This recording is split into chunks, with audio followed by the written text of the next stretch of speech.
नमस्कार। कभी सोचा है कि हमारे पैरों के ठीक नीचे हजारों किलोमीटर गहराई में एक ऐसी दुनिया है जो सूरज की सतह जितनी गर्म है। आज हम धरती की सतह से लेकर उसके एकदम दहकते हुए केंद्र तक का एक सफर करने वाले हैं। एक ऐसी जगह जहां इंसान तो कभी पहुंच नहीं सका, लेकिन विज्ञान ने उसके सारे राज खोल कर रख दिए हैं। सोचिए जरा, हम हर रोज इस जमीन पर चलते हैं, लेकिन क्या हम कभी ये सोचते हैं कि हमारे पैरों के नीचे बस कुछ ही किलोमीटर की गहराई में एक कितनी विशाल और कितनी रहस्यमयी दुनिया छिपी हुई है। इंसानों ने धरती के अंदर जाने की कोशिश तो की है। अब तक का हमारा सबसे गहरा ड्रिल होल वो है सिर्फ 12.2 किलोमीटर। सुनने में तो ये बहुत ज्यादा लगता है ना, लेकिन धरती की गहराई के सामने ये बस एक खरोच जैसा है, कुछ भी नहीं। तो असल में हमें सफर कितना करना है? धरती के केंद्र तक की कुल दूरी है 6371 किलोमीटर और हमारी पहुंच महज 12 किलोमीटर। मतलब हम केंद्र तक के रास्ते का 0.2% भी पूरा नहीं देख पाए हैं।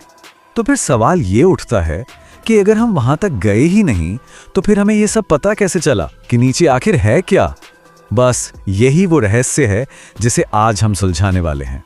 तो चलिए इस इनक्रेडिबल सफर को शुरू करते हैं। तो हमारा सफर शुरू होता है उस परत से जिसे हम अपना घर कहते हैं।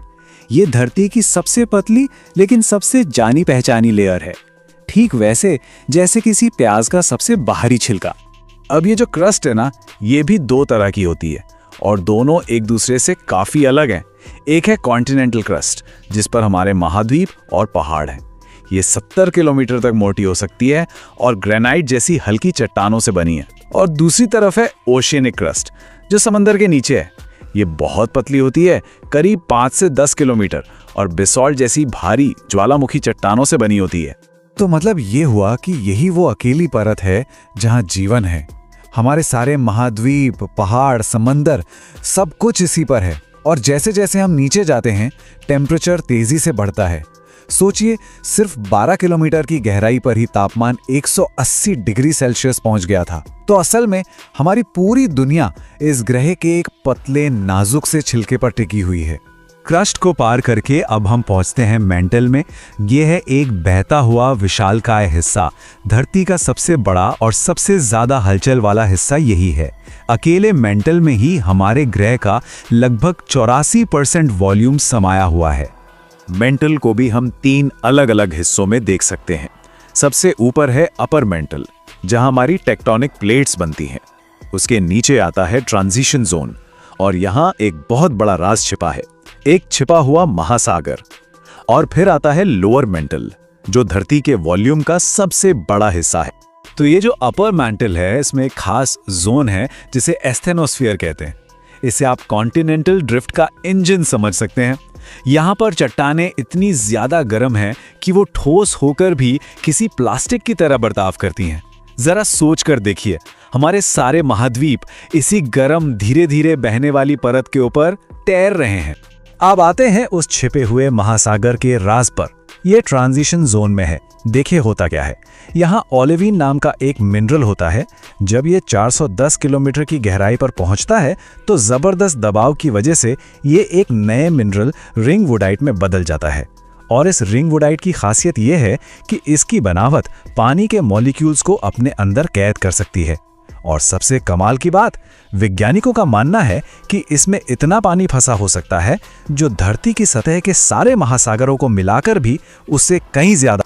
ये बात लोअर मेंटल को समझने के लिए एकदम सही है तो ये सॉलिड, लेकिन लाखों करोड़ों सालों के टाइम स्केल पर देखें तो ये गर्म गाढ़े शहद की तरह धीरे, बहुत धीरे बहता है। और इसी धीमी गति की वजह से धरती की सतह पर ज्वालामुखी फटते हैं और ऊंचे ऊंचे पहाड़ बनते हैं। चलिए अब हम और भी गहराई में उतरते हैं, हमारी दुनिया के धधकते हुए दिल में, वो जगह जो हमारे ग्रह का इंजन है, जो हमें बेइंतहा एनर्जी भी देती है और हमारी हिफाजत भी करती है। तो अब हम पहुंच चुके हैं धरती के एकदम केंद्र में, यानी कोर में। ये और कुछ नहीं बल्कि धातु का एक बहुत बड़ा गोला है। इसमें करीब 85% लोहा है, 10% निकल और बाकी कुछ हल्के एलिमेंट्स हैं। कोर का जो बाहरी हिस्सा है वो पिघला हुआ है। ये पिघले हुए लोहे और निकल की करीब 2250 किलोमीटर मोटी परत है।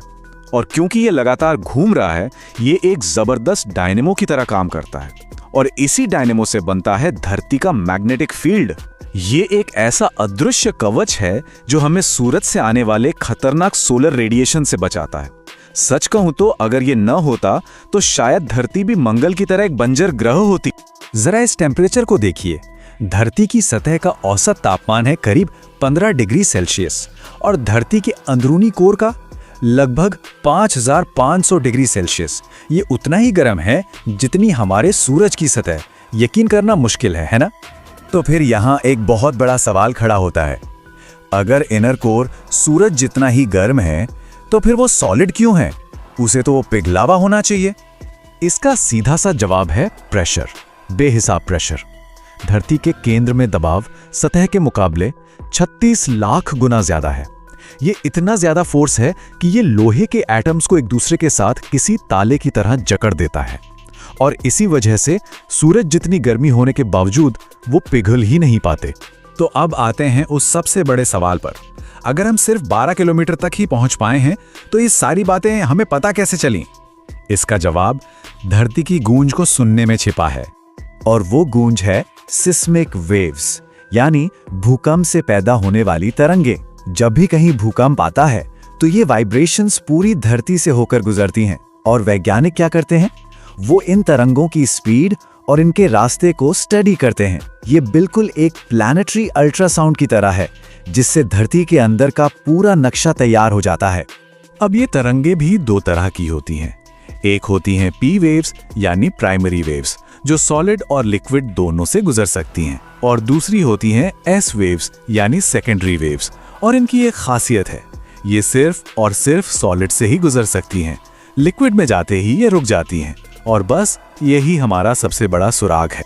तो वो जो आहा मोमेंट था वो तब आया जब वैज्ञानिकों ने ये देखा कि एस वेव्स धरती के अंदर एक खास गहराई पर जाकर अचानक रुक जाती हैं, गायब हो जाती हैं। और इसी से ये राज खुला कि धरती का बाहरी कोर लिक्विड है, पिघले हुए धातु का एक विशाल महासागर जो इन तरंगों को रोक रहा। तो सच ये है कि हमने धरती के दिल तक कोई सुरंग नहीं खोदी। इसके बजाय हमने वाइब्रेशंस और मैथ्स की भाषा का इस्तेमाल करके एक ऐसी आंख बना ली है जो हमें ग्रह के सीधे केंद्र तक झांकने की ताकत देती है। तो हमारे पैरों के नीचे सिर्फ जमीन नहीं है, एक विशाल प्राचीन मशीन है जो हर पल हमें जिंदा रखे हुए है। अब जरा ये सोचिए कि और कौन कौन सी ऐसी अदृश्य ताकतें हैं जो ठीक इसी वक्त हमारी इस दुनिया को बना रही हैं, बदल रही हैं।